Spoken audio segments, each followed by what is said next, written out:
네, 시청자 여러분 안녕하십니까. 온과 세상이 보이는 시간 아침 영재 골든타임 박현진입니다. 네, 안녕하세요. 강수진입니다. 오늘의 골든타임 한뉴스5로 시작합니다.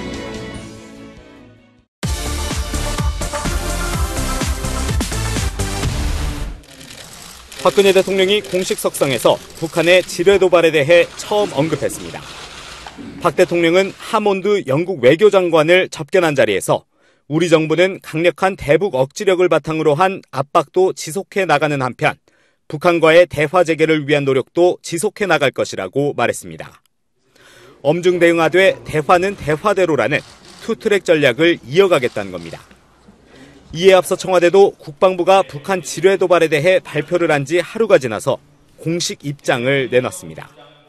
민경욱 청와대 대변인은 이번 사건은 명백한 도발이라며 북한이 이번 도발에 대해 사죄하고 책임자를 처벌할 것을 엄중히 촉구한다고 밝혔습니다. 청와대는 지난 8일 국가안전보장회의 NSC를 열어 대응책을 논의했다는 사실도 공개했습니다. 그제 박 대통령은 북한을 비판하면서도 지뢰 도발이 아닌 표준시변경에 초점을 맞췄고 청와대는 별도 입장을 내놓지 않았습니다. 박 대통령 집권 후 처음 벌어진 북한의 도발에 청와대가 컨트롤타워 역할을 제대로 하고 있냐는 비판이 적지 않게 제기되면서 청와대도 적극 대응에 나선 것으로 보입니다. 채널A 뉴스 송찬욱입니다.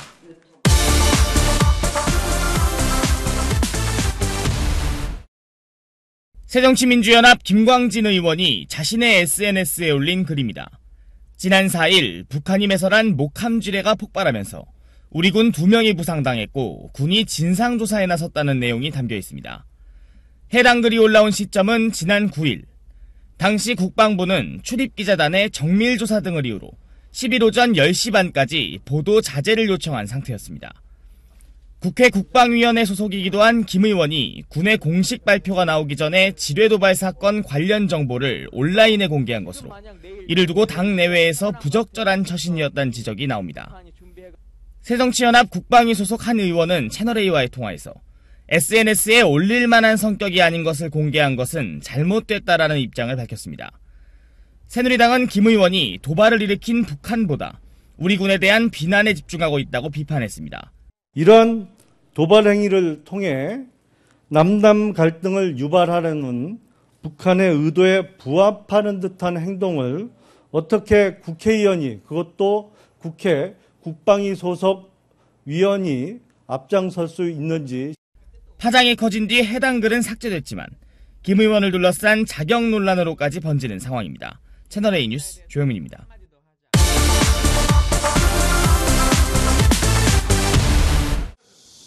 조현오 전 경찰청장이 건설업자에게 청탁과 함께 5천만 원의 뇌물을 받은 혐의로 불구속 기소됐습니다. 검찰은 지난 2010년 8월 서울경찰청장으로 재직하던 조 전 청장이 자신의 집무실에 찾아온 부산 지역 건설업체 전 대표 정모 씨에게서 3천만 원이 든 서류 가방을 받았다고 밝혔습니다. 집무실에서 정 씨를 만나던 당시 조 전 청장은 인사청문회를 나흘 앞둔 경찰청장 후보자 신분이었습니다. 경찰청장으로 재직 중이던 이듬해 7월에는 부산에서 휴가를 보내다가 해운대 호텔로 정 씨를 불러낸 뒤 2천만 원을 받은 혐의도 받고 있습니다. 검찰은 조 전 청장이 부산경찰청장이었던 2008년부터 정 씨와 개인적인 친분을 쌓았던 것으로 보고 있습니다. 검찰은 조 전 청장이 정 씨에게서 형사사건에 휘말리면 편의를 봐줄 수 있는 부산 지역 경찰관의 승진과 인사를 챙겨달라는 청탁과 함께 돈을 받았다고 보고 있습니다. 하지만 정 씨가 구체적으로 특정 인물에 대해 청탁을 하지 않아 실제 승진 특혜가 있었는지는 확인하지 못했다고 밝혔습니다. 반면 조 전 청장은 자신의 혐의를 강하게 부인했습니다.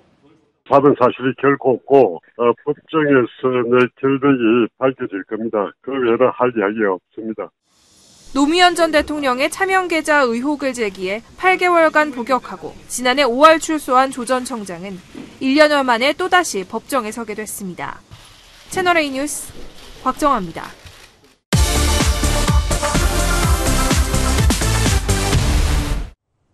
오는 15일 광복절을 맞아 법무부는 대통령 권한으로 진행되는 특별사면과는 별도로 수감자 중 재범 우려가 없고 교정 성적이 우수한 사람 800여 명을 선별해 가석방할 예정입니다.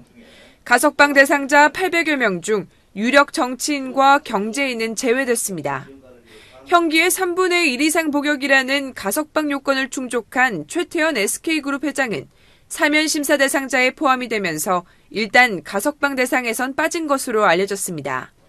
특별 사면 대상에 포함된 수감자 200여 명까지 합하면 이번 광복절을 맞아 풀려나는 사람은 모두 1000여 명입니다.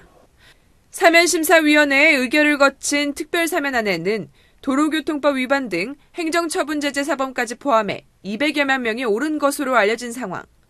특사안은 오늘 박근혜 대통령의 최종 결재만을 앞두고 있습니다.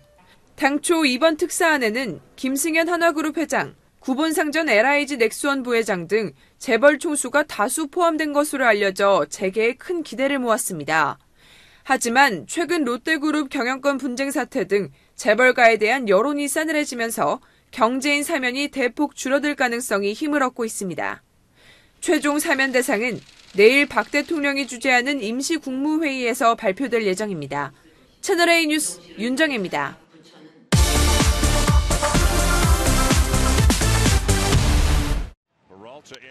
강정호의 인기가 급상승하면서 피츠버그 팬들은 이제 한글로 응원합니다. 강정호에게 푹 빠진 수줍은 어린이 팬과 신인왕을 기원하는 중년 남성까지 강정호의 별명 킹캉과 한글로 해적이 새겨진 티셔츠까지 등장했습니다. 강정호의 상승세에 맞춰 기발한 강남스타일 뮤직비디오가 등장했던 게 엊그제. 강정호가 직접 덕아웃에서 말춤을 춘 이후 이제 피츠버그 홈팬들은 강정호의 리듬에 맞춰 응원을 펼칩니다. 선수들 사이에서도 인기 최고입니다. 특히 포수 서벨리는 강정호에게 촉촉한 스킨십으로 화제가 되기도 했습니다. 피츠버그 한국 교민과 유학생은 고작 4,000명 정도. 우리 교민보다는 미국 팬들이 강정호에게 푹 빠져 있는 게 특징입니다. 교민 100만 명을 자랑하는 LA에서 유현진이 받았던 인기와는 사뭇 다릅니다. 현지 언론도 연일 찬사 일색입니다. CBS 스포츠가 현 시점에서 메이저리그 최고의 신인은 강정호라고 보도했습니다. 피츠버그가 강정호 열기로 한껏 달아오르고 있습니다. 채널A 뉴스 윤승옥입니다.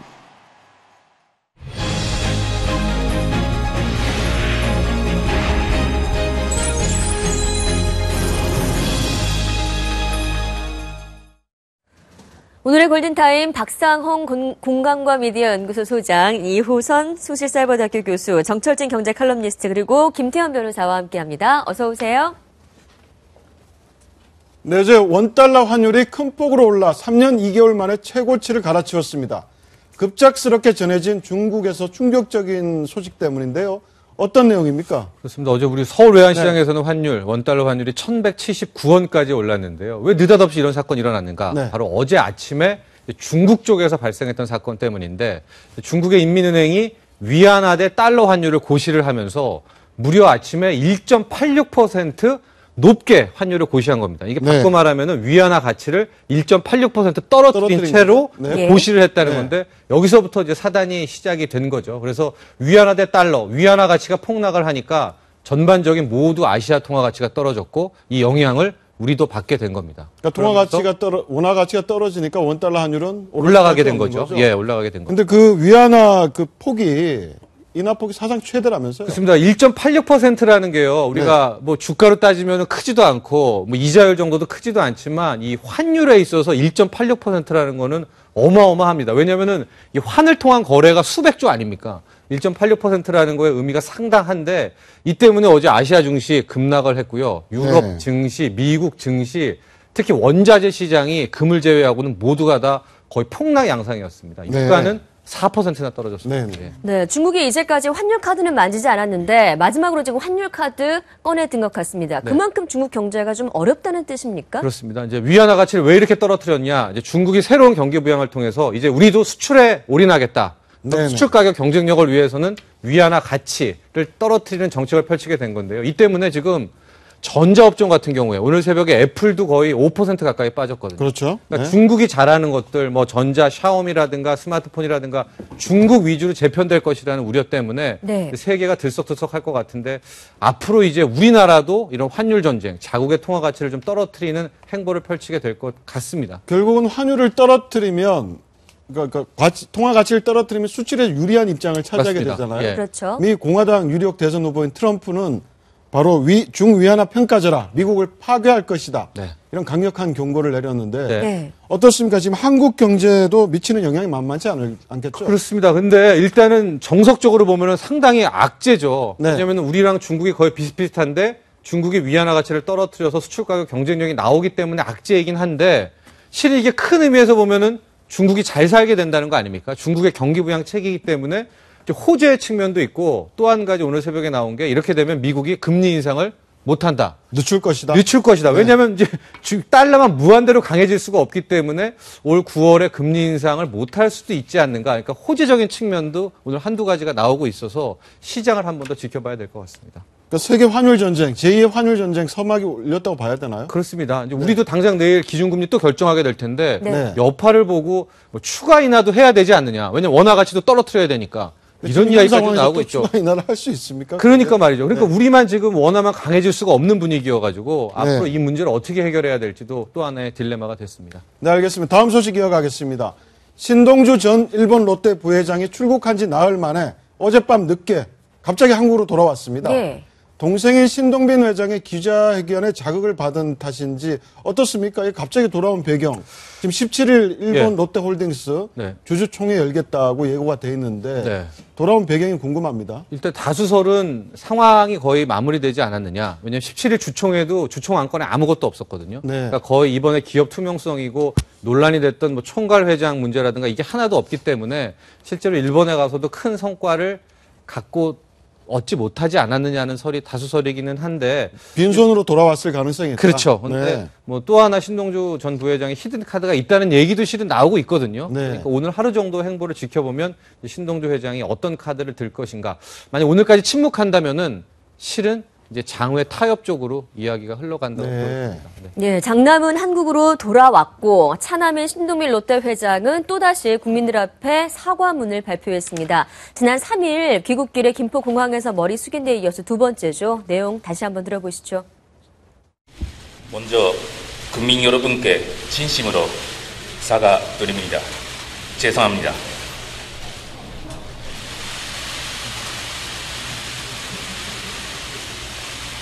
오늘의 국민 여러분과 정부 그리고 주주, 임직원, 협력업체 여러분께서 우려하시는 점을 가담하게 개혁하고 바꿔 나가겠습니다.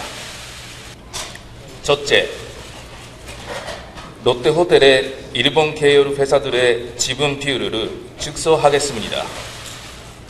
둘째, 순환 출자를 비롯한 지배구조 개선과 경영 투명성 제고 조치를 빠른 시일 내에 시행하겠습니다. 셋째, 지배구조 개선과 경영 투명성 제고를 위해 그룹 내의 지배구조 개선 데스크포스 팀을 출범시키겠습니다. 사업에 대한 안전성 그런 것도 좀 생각해야 하니까 그런 면에서 경영하고 그리고 가족의 문제는 별도라고 생각하고 있습니다. 저는 아버님을 많이 존경하고 있습니다. 네, 신 회장의 기자회견 내용은 예상보다 좀 내용이 너무 구체적이었고요. 네. 굉장히 구체적이었고 시기도 전격적이었다. 상당히 빨랐다는 평가가 나오고 있습니다. 네. 그래서 의외였다. 뭐 이런 평가가 나오는데 어떻습니까? 어떻게 평가하십니까? 어제 의외란 이야기도 네. 있지만은 이제 거의 벼랑 끝에 몰렸다. 네. 반 롯데 감정이 너무 크고 이게 거의 매출에도 조금씩 반영되고 있기 때문에 이번에야말로 제대로 된 사과문 하나 나와야 된다는 얘기가 있었는데 상당히 구체적인 한 일단 두 가지 나왔습니다. 네. 첫 번째가 호텔 롯데를 상장하겠다라는 얘기 하나 있었고 지금 순환 출자 구조 때문에 굉장히 비난을 받고 있는데 이게 연내 80% 해결하겠다. 이것도 한 2조 원 이상 들거든요. 네. 그리고 또 한 가지 이제 7조 원 이상 드는 대작업인데 롯데 그룹을 지주회사 체제로 전환하겠다라는 뭐 중기적인 비전까지 밝혀서 어제 이제 사과는 상당히 좀 구체적인 이야기들은 많이 나왔던 것 같습니다. 그러니까 총 10조 원이 넘는 어마어마한 작업인데 네. 이게 현실성이 있을까 이런 네. 얘기도 나오고 있습니다. 네, 말뿐일 수도 있겠다. 실제로 호텔 롯데 상장도 이게 2년 내에 될 수 있을까라는 얘기도 좀 나오고 있거든요. 그래서 이제 또 다른 측에서는 이런 얘기 왜 했냐면은 그동안 롯데그룹이 일본 거다라는 얘기 많이 있지 않았습니까? 네네. 왜냐면 한국 롯데의 거의 주주회사가 호텔 롯데인데 호텔 롯데 주인이 다 일본 회사거든요. 그러니까 이거를 왜 상장하냐? 하도 그런 비난이 많으니까 이제 일본 롯데 지분 줄이고 한국에서 상장한다 뭐 이런 걸 노렸다라는 얘기도 좀 있습니다. 이제 실현은 불가능하면서 앞으로의 실천 뭐 의지라든가 과정 지켜봐야 되겠죠. 네. 네, 가족들과 화해할 생각이 있냐라고 물었을 때 마지막에 보셨듯이 아버지를 많이 존경하고 있다라고 이야기를 했습니다. 아버지에 대한 언급 어떤 의미가 있을까요? 이방원도 이성계를 존경했지만 그 형제들 다 죽이고 함흥에 보내놨지 않습니까? 그렇기 때문에 저 문제는 아버지를 존경하는 문제와 경영권 다툼을 하는 문제는 전혀 별개의 문제다라는 것이고 또 신격호 회장이 지금 뭐 알츠하이머병 뭐 약을 먹고 너무 연로하시니까 기본적으로 뭐 형제의 난이 어디서 끝날지는 모르겠지만 아버지를 존경한다는 말과 경영권을 놓겠다는 얘기는 전혀 다른 문제이기 때문에 뭐 저것은 하나의 레토릭에 불과하다는 것이고 또 하나는 저는 그 롯데그룹이 기간에 이미 제가 이제 부산 출신인데 뭐 제가 야구를 좋아해서 그런 얘기가 아니고 예를 들자면 롯데의 경영 방식이 세계 최고의 야구 팬을 갖고 있는 부산을 프랜차이즈로 해서 지금까지 구단 경영하는 걸 보면 거의 주먹구구식이거든요. 네. 거꾸로 전혀 한 개인이 하고 있는 넥센이라는 구단과 비교를 한다면 이 대그룹이 경영하는 조그마한 기업이지만 롯데자이언츠 구단과 넥센과의 이 비교를 해봤을 때 롯데가 얼마나 정근대적이고 주먹구구식으로 경영하는지 아니면 소비자의 마음을 못 헤아리고 있는지를 단적으로 드러내는 거 아닙니까? 네, 그렇기 때문에 지배구조 개선도 중요하지만 정말 좀 이렇게 현대적 기업으로 좀 재탄생하는 계기가 됐으면 좋겠다는 생각이 듭니다. 그럼에도 불구하고 신동빈 회장의 그 제스처는 눈여겨볼 만한 것 같아요. 그러니까 대외적으로 롯데 이미지가 지금 굉장히 아래쪽으로 많이 내려갔잖아요. 그럼에도 불구하고 이번에 두 번째 고개를 숙이면서 빠르게 사과문을 내면서 사실은 우리가 이렇게 하겠다. 미안합니다. 그리고 이렇게 하겠습니다. 이렇게 대안까지 내면서 실제 국민들이 객관적으로 볼 때에는 그냥 안쪽에 들어가지 않고 겉에서 볼 때에는 아, 이 사람들이 굉장히 빠르게 잘 대처하고 있구나 이런 이미지를 하나 만들어내고 있고 또 하나는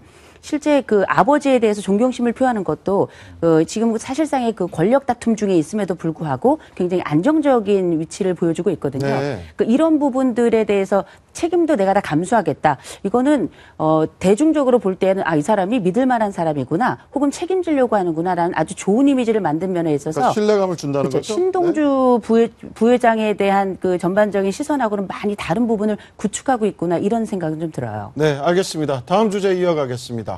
마이너스 통장, 잘 쓰면 약이 될 수 있지만 잘못 관리하면 빚의 덫이 될 수 있다고 하는데요. 손재훈 아나운서가 올바른 마이너스 통장 사용법에 대해서 알려드립니다.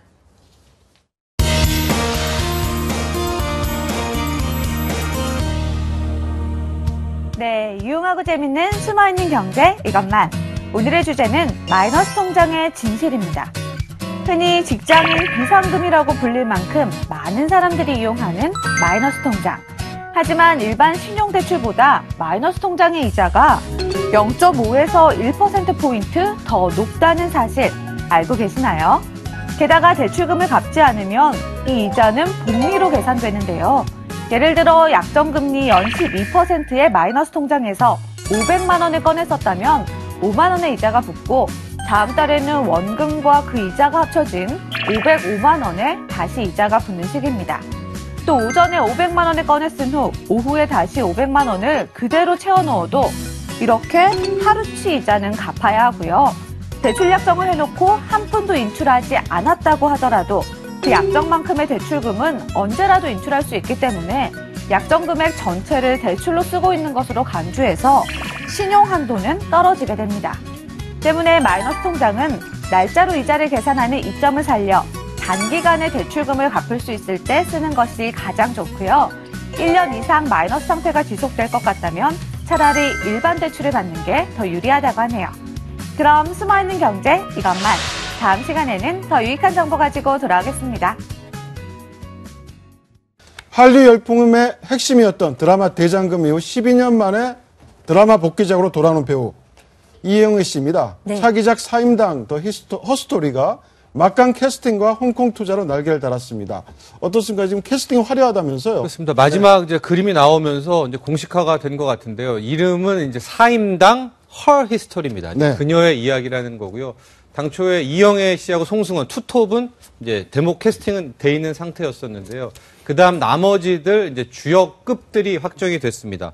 일단 오늘 이슈가 됐던 게 윤석화 씨가 이제 다시 한번 브라운관으로 복귀를 한다는 건데 중종의 첫 번째 부인인 단강황후를 통해서 어떤 역할이냐면은 이제 사임당이 막 또 대장금처럼 여러 공경을 받을 때마다 일종의 후원자처럼 나서는 이제 그런 인물로 윤석화 씨가 캐스팅이 됐고, 이 사임당의 남편 이원수에는 지금 윤다운 씨가 이제 캐스팅이 됐는데, 역시 아마도 이제 거의 이영애 씨 원톱으로 가게 되는. 근데 여기에서 좀 부족하다 싶어서 송승헌 씨까지 겹친. 네. 송승헌, 이영애 이제 투톱으로 사임당이 펼쳐질 것 같습니다. 네, 브라운관 복귀는 지금 11년 만인데 네. 이영애 씨의 컴백 소식, 홍콩의 큰 손도 나섰다라는 네. 얘기 있었는데 네. 어떤 이게 투자하면 회사입니까? 홍콩에서는 이제 그 대륙이 아니라 홍콩 쪽엔 엠퍼러라는 데가 거의 연예계를 이제 꽉 잡고 있거든요. 그러니까 엠퍼러 뭐 호텔로 유명하기도 하고 금융회사가 있는데 엔터테인먼트 때문에 뭐 성룡, 주윤발, 이영거, 그러니까 웬만한 사람들은 다 저 나오는 저 엠퍼러 그룹 소속이다 이렇게 보시면 되는데,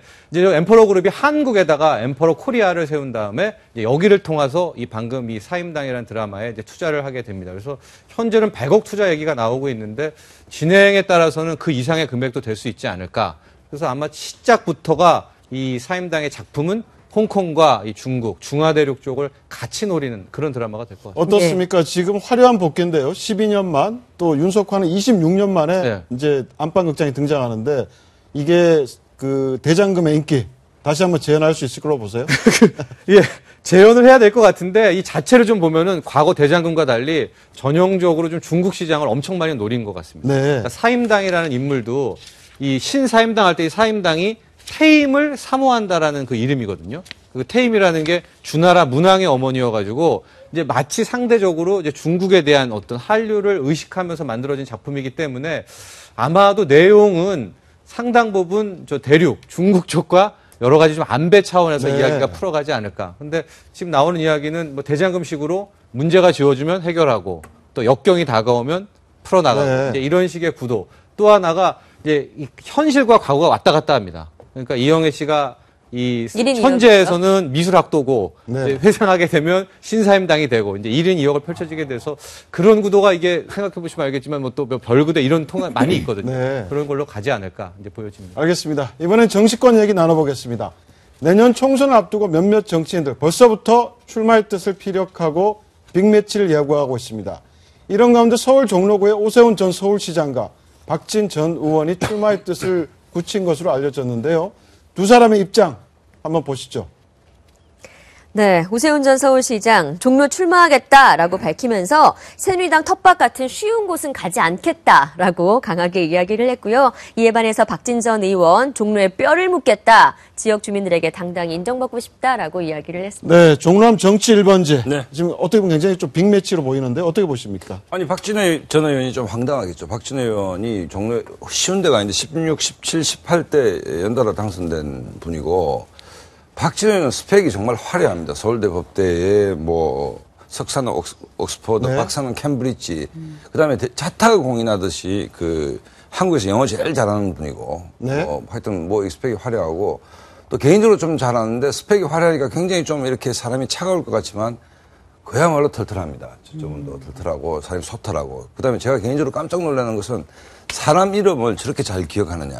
한 번 만나고 헤어진데 다음날 바로 현진 씨 이렇게 얘기할 맞습니다. 정도로. 정확하게 네. 기억력 굉장히 좋더라고요. 굉장히 비상하고 네. 사람 뭐 정치적으로 아주 괜찮은 분인데 느닷없이 이제 여기 이제 19대 정세균 의원이 됐죠. 지금 그렇죠. 정세균 의원이 이제 됐는데 느닷없이 이제 지금 뭐 오세훈 전 시장도 종로에서 하겠다 뭐 이렇게 됐으니까 새누리당 지도부 입장에서는 땡큐인데 어쨌든 박진호 의원은 너무 강자가 지금 또 오니까. 근데 어쨌든 전체적으로 만약 이렇게 예선전에서 빅매치가 성사된다면 뭐 흥행은 당연히 아까 그 사임당 못지않게 예선전부터 굉장히 뜨거워요. 아, 그렇죠. 오세훈 어쨌든 박진. 뭐 오픈 프라이머리는 어쨌든 경선을 해야 되기 네. 때문에 사실은 뭐 그전에는 뭐 박진호 의원이 쭉 공천을 받아왔으니까 종로가 정치 1번지를 하더라도 박진호 의원이 워낙 지역 관리도 잘했고 그래서 네. 새누리당이 그냥 무난하게 됐습니다. 무난하게 됐는데 20대는 만약 오세훈, 박진의 예선전입니다. 이것도 결승전에서 만나는 게 아니고 예선전에서 두 거물이 만나면 뭐 다 대단히 흥행이 좀 되지 않겠나 이런 생각이 듭니다. 이미 미묘한 신경전이 벌어지고 있습니다. 비공개 회동을 했다고 하는데 서로가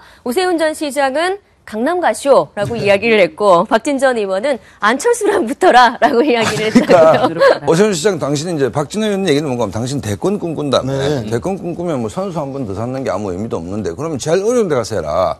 종로보다 더 어려운데 왜냐하면 어려운 데서 정말 쉽게 가지 않겠다고 오세훈 전 시장이 얘기를 했으니까 종로는 내가 있지 않냐. 더 어려운데 안철수 의원 너원 가서 거기서 좀 해봐라 이 얘기고 이제 오세훈 시장 얘기는 강남에서 내가 인기가 보통이 아니니까 병이 하나 생긴다니까 당신이 걸로 가면 내가 도와주겠다 했는데 박진영 의원이 강남 갈 수는 없습니다. 왜냐하면 종로가 실제 고향입니다. 사대문에 태어났고 여기서 초중 고등학교를 다 다녔고 그다음에 여기서 16, 17, 18대를 했는데 20대에 강남 출마하겠다 말이 안 되지 않습니까? 그러니까 저 논리에서는 제가 볼 때 박진영 의원 얘기가 옳은 것 같지만 또 새누리당 지지자들 입장, 새누리당 지도부 입장에서 보면 저 두 분이 서울 한복판에서 예선전을 한다. 바람이 불겠죠. 뭐 별로 나빠 보이지는 않는데 뭐 어찌 될지는 좀 더 지켜봐야 되지 않겠나 싶습니다. 그러니까 박진 의원은 16대부터 18대까지 3선을 종로에서 했는데 19대에서 정세균 의원한테 뺏겼어요. 예, 그렇습니다. 그렇죠. 과연 여권이 이번에 다시 되찾아올 수 있을지도 관심입니다. 수도권 승리는 사실 전부 다 반집 개가바도로 나기 때문에 지금 이 시점에서 뭐 누가 이긴다라고 볼 수는 없겠지만 다만 종로는 종로에서 새누리가 이기냐 새정치민주연합이 이기냐 이 의미보다 더 큰 의미가 여기서부터 바람이 불기 시작하는 것이죠. 네, 수도권에 바람이 불기 시작해요. 그래서 정치 1번지 아닙니까? 그렇기 때문에 저 두 분이 빅매치가 이루어질지도 모르겠고 종로 선거 결과는 굉장히 중요하다. 양당 입장에서. 그런 면에서 박진영 의원도 4년 동안 좀 이렇게 와신상담 해왔는데 갑자기 예선전에 강자가 뛰어들면서 당황스럽겠어요. 본인은 당황스러운데 보는 우리는 즐겁죠. 네, 총선 8개월 앞두고 있는데도 벌써부터 뜨겁게 달아오르고 있습니다. 컴백을 예고하고 있는 이번엔 야권 인물 얘기를 해볼까요? 새정치민주연합 계속 내홍 겪으면서 정동영 전 의원 다시 움직이는 거 아니냐라는 이야기도 모락모락 피어오르고 있습니다. 지금 야권 신당 얘기가 이제 호남 중심으로 뭐 박주선 의원도 있고 박지원 의원도 있고 주승용 뭐 의원도 있고 하는데 이제 전북이 약간 좀 전남하고 정서가 다른데 이 역시 신당은 이제 사람이 중심되는 인물이 있어야 되는 거 아닙니까? 그러니까 전북은 뭐 마땅히 지금 이제 사람이 없는데 전북 출신 두 의원 얘기하면 아까 얘기했듯이 정세균 의원 지금 종로에 출마했던 정세균 의원이 있고 역시 이제 대권 후보가 지냈던 정동영 의원이 있죠. 그렇기 때문에 천신정이라고 옛날에 있었지 않습니까? 그룹에 천정배, 신기남, 정동영 의원인데 전북으로 다시 지금 조직을 재구축하고 있다 이런 얘기가 들리기 때문에 만약에 천정배, 정동영 연합이 형성되면 어떻게 될 것인가. 신당이 좀 다른 국면에서 좀 탄력을 받는 거 아닌가. 그런 의미에서 역설적으로 지금 정동영 의원이 좀 주목을 받고 있다. 이렇게 봐야 될 것 같습니다. 네. 어떻습니까? 지금 전북 지역, 전북이 아니라 최근 순창과 남원 지역에서 지금 새정치민주연합 당원 100명이 탈당을 했지 않습니까? 탈당의 주역이 또 정동영계라는 얘기가 나오고 있는데 이게 지금 정동영 출마라든지 신당하고도 뭐 관련이 있다고 봐야 되겠죠. 글쎄 뭐 전북 지역에서 정동영 의원의 어떤 영향이 아직도 있겠죠. 예전만큼은 못했으나, 그러니까 뭐 순창에서 탈당한 그분들이 뭐 정동영 전 의원의 영향력이 있다라는 관측은 충분히 있을 수 있는데 이것이 과연 신당과 연결되겠느냐. 예를 들어서 천신정 신빼고 천정연대로 연결이 되겠느냐에 대해서 저는 개인적으로 사실 조금 의문을 갖고 있는 게 얼마 전에 천정배 의원이 인터뷰에서 이런 얘기했습니다. 천정배 의원이 정동영 의원 너무 좋은 사람이다. 언젠간 같이 하고 싶지만 지금은 어려움이 많다. 이런 취지의 얘기를 했거든요. 왜냐하면 이념적 지향성이 맞질 않아요. 왜냐하면 정동영 의원은 완전히 지금 진보로 가고 있습니다. 본인이 그 얘기를 했죠. 천정배 의원의 속마음은 뭔지는 모르겠으나 일단 얘기는 나는 중도개혁적인 전국정도 하겠다고 얘기를 합니다. 그렇게 얘기하는 사람이 지금 완전히 진보를 달리고 있는 정동영 전 의원과 손을 잡는다? 물론 이념적 스펙트럼의 다양성이라는 측면에서는 긍정적으로 볼 수도 있겠지만 또 잡탕이네? 이런 거 올 수도 있거든요. 그렇기 때문에 지금 천과 정이 연대해서 신당을 한다는 시나리오는 지금은 사실 조금 이른 게 아니겠는가. 아마 천정배 의원의 인터뷰도 아마 그런 내용을 본인의 마음속에 있는 고충을 얘기를 한 것 같고 그렇기 때문에 저는 전북에서 정동영 의원의 영향력은 있겠으나 신당까지 연결될지는 저는 조금 회의적인 생각을 갖고 있습니다. 네, 천정의 연계 아직 모르겠다라는 의견 주셨습니다. 자, 야권 내용과 함께 뭐 신당론, 분당론 이처럼 계속해서 나오고 있는데 김영환 새정치민주연합 의원이 어제 한 라디오 방송에 출연해서 쓴소리를 한마디 했습니다. 들어보시죠. 지금 현재 상황이 분당 상황이라고 생각합니다. 네. 우리 당내에서는 물론 균열이나 무슨 신당이나 이런 분당의 조짐은 없습니다만은, 네. 당 밖에 호남의 손정배 또 전라북도의 정동영 이런 분들이 분당 상태와 비슷한 형태의 모습을 띠고 있지 않습니까? 이제 저도 문재인 대표가 물러나서 당 지도부를 비대위 체제로 구축을 하고, 네. 그렇게 한다면은 계파 정치 또는 그런 여러 가지 불안감 이런 걸 해소하는 데 도움이 된다고 생각합니다만, 그건 또 그것대로 또 많은 또 앙금을 남기는 문제이기 때문에. 네. 어떻습니까? 이런 가운데 문재인 대표, 전남 의원들 만찬을 갖기로 했다면서요? 네, 전북 지금 어느 정도 이런 갈등론 잠재울 수 있을까요? 글쎄, 전북 의원에 있어서 전남 의원까지 만나는데. 전남 의원 이렇게 계속 만찬하고 있는데, 이렇게 해서 갈등이 잠재울 있으면 벌써 잠재워졌겠죠. 네. 하지만 역시 이제 문재인 대표의 어떤 일단 친노 패권 내년 공천을 둘러싼 어떤 이 문제가 근원적으로 해결되지 않는다면, 문재인 대표 얼마 전에 난 마음을 다 비웠다. 전북 의원들하고.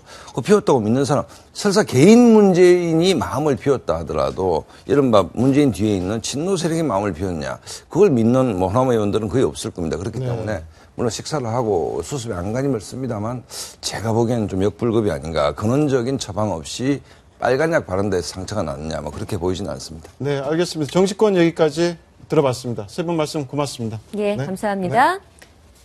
네, 국회를 방문한 한민구 국방장관은 우리 군이 DMZ에서 주도권을 장악하도록 작전을 적극 실시하겠다고 밝혔습니다. 네, 군은 그제부터 시작한 대북 심리전 확성기 방송에 이어서 전단 살포를 검토하고 있습니다. 신지훈 기자가 보도합니다. 한민구 국방장관은 새누리당 지도부와 만나 북한이 자행한 비무장지대 목함지대 도발 사후 대책을 논의한 뒤 단호한 대처를 다짐했습니다. 우측되지 않을 겁니다. 적극적으로 DMZ 주도권을 장악하기 위한 작전을 실시할 겁니다. 한 장관은 또 어제 시작한 대북 심리전 확성기 방송에 이어 추가 대응책을 검토하겠다고 말했습니다. 국방부가 검토 중인 심리전 2단계는 전단 살포입니다. 북한의 실상과 대한민국의 발전 상황, 김정은 3대 세습의 문제점을 지적하는 내용의 전단은 북한 당국으로선 감추고 싶은 치부여서 뼈아플 수밖에 없습니다. 군은 지난 2013년 10월 바람의 방향을 덜 받고 북쪽으로 정확하게 살포할 수 있는 신형 장비를 개발해 실전 배치했다고 밝혔습니다. 민간단체가 임진각에서 풍선에 담아 쏘아 올린 대북전단의 90% 이상이 휴전선 남쪽에 떨어지는 문제점을 개선했다는 게 군의 설명입니다. 고무풍선의 방향을 잡는 위성 추적 장치 GPS, 자연바람에 덜 의존하도록 프로펠러 추진체, 정확한 시점에 풍선이 터지도록 돕는 원격 타이머가 장착된 것으로 알려졌습니다. 채널A 뉴스 신재웅입니다. 네, 이번엔 남북 관계 소식. 양욱 한국국방안보포럼 연구위원 함께 모셨습니다. 안녕하십니까? 안녕하십니까? 네, 북한의 지뢰 도발로 소중한 우리 군 2명의 다리에 치명적인 상처가 남았는데요. 이런 가운데 지뢰 폭발 사고 당시 뜨거운 전후회를 보였던 수색대원 3명이 카메라 앞에 섰습니다. 한번 들어보시죠. 다시 그 지역으로 가서 해당 적 GP를 부셔버리고 싶은 마음밖에 없습니다. 네, 사고 난 지 일주일 지났지만 이렇게 안타깝고 또 분노하는 마음이 남아 있는 것 같습니다. 다리를 잃은 하하사 같은 경우에 군 복귀 의사 밝혔다고 하는데요. 예, 그렇습니다.